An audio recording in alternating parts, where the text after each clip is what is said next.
Sabato 15 dicembre sui campi del Cuscagliari la Christmas Cup, l'avete vista sulla nostra pagina Facebook e sul nostro sito cuscagliari.it. Ora cerchiamo di capire meglio di che si tratta con Alessio Correnti, responsabile eventi del Cuscagliari. Ciao Alessio. Ciao a tutti.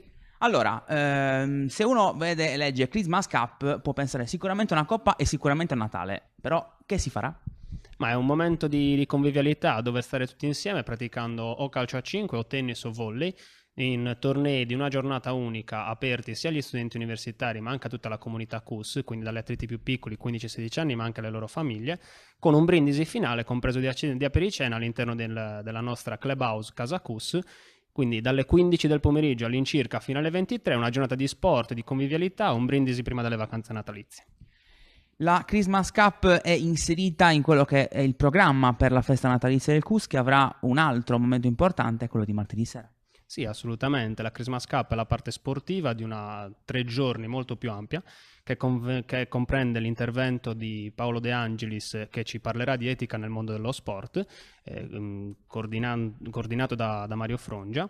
Dopodiché la proiezione del docufilm Mannea Segreto è a seguire una celebrazione di tutti i nostri sport, di tutti i nostri settori, organizzata dai più piccoli, quindi dai bambini dai 5 ai 10 anni, che all'interno delle palestre del CUS dimostreranno qual è la loro attività e che cosa si può fare all'interno delle strutture del CUS Cagliari. Momento molto importante anche l'intitolazione di 2 sale della cittadella di Sa Duchessa, che sono la sala convegni e la sala studio del CUS, che verranno intitolate la prima a Leonardo Coiana e la seconda al professor Perpignano, 2 personalità che per il CUS Cagliari hanno fatto tanto e che quindi vanno ricordate giustamente.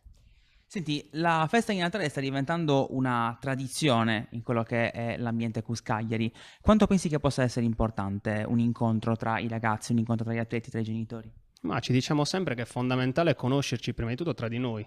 Siamo più di 1000 atleti e conseguentemente tanti dirigenti, tanti tecnici.